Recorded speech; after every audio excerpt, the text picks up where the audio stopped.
Hey coin collectors, and welcome to DC Coin World Coin Channel. And this coin is a beauty. It's the 1970 10 new pence coin from the United Kingdom. And we see the back of it here, the crowned lion. And the crowned lion facing to the left has one paw up. This is part of the crest of England. It has a beaded outer rim, and of course you see this very clearly. These beads do not touch the outer rim on here anywhere on them. If you get some that do, it's just because they've been beaten down. 10 new pence tells us something, right? 1970 tells us something quite interesting. Those of you who know United Kingdom coins know that the demonetization of the old English pound and the decimalization of the new English pound, where they made 100 pence equal a pound, actually happened in 1971. This came out in 1971. And so people who say, well, what's going on here? This is from 1970, and it actually came out before they decimalized the British pound. 5 new pence and 10 new pence came out before they did the full decimalization of the pound. So the pennies didn't come out until 1971.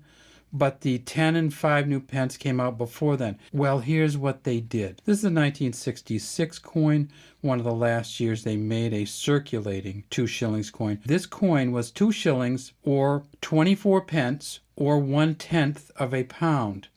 This coin over here was 10 new pence or, before 1971, 24 shillings or 1/10 of a pound. So there you go. They started early, put this 10 new pence coin out.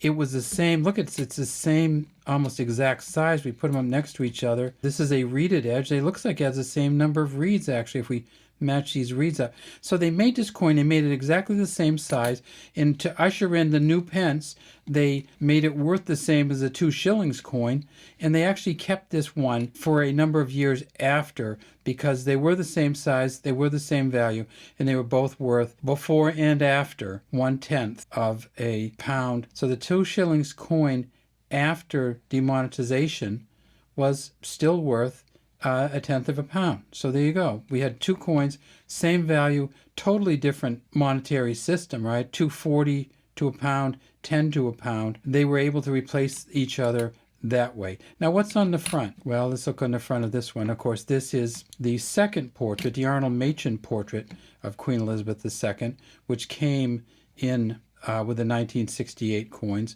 And this is the first portrait of Queen Elizabeth II, the Mary Gillick portrait. In both of them, she faces to the right. In this one, she has a laureate wreath as instead of a crown. And on this one, she has the Girls of Great Britain and Ireland tiara on her head. And this is the one you can tell from the 2 points up at the front. That's how I identify it usually. This also has a beaded outer rim, which we see here. And we see this one kind of got worn down enough so it does touch right there. But that's not an error in any way. It's just the coin got kind of worn down. Again, the same reeded rim. They're both made of the same material, which is another thing that's interesting about them. So the 10 new pence is made of copper nickel, and it weighs 11.3 grams. The 2 shilling coin is made of copper nickel and weighs 11.3 grams. Now, sometimes this is listed as 11.31 for the old one, and this is listed as 11.3, but essentially they weigh the same thing. They're the same size. They have different portraits on them, but they have the same value. And they are just a nice kind of addendum to history, because this one came out before they even decimalized the British pound. It actually was demonetized on June 30th, 1993. And the reason they ended up demonetizing the 2 shillings was because in 1992, they took the new off and they just made it regular pence. And they went to the smaller 10 pence and 5 pence coins. All right, well, that's all we have. They are not very valuable. For those of you who always want to know what the value is, these aren't really worth anything. They're worth probably 50 cents for each of them. No more than that, really. If you get one that's in really, really good shape, the 1970, you might be able to get $1.50 or $2 out of it. But that would be an uncirculated one, and there are plenty around. How many did they make of the 1970? Well, they made 133.5 million. So plenty of them out there. Hard to find one that's worth much more than $1, especially if it's been circulated. Have a great day from DC Coin World.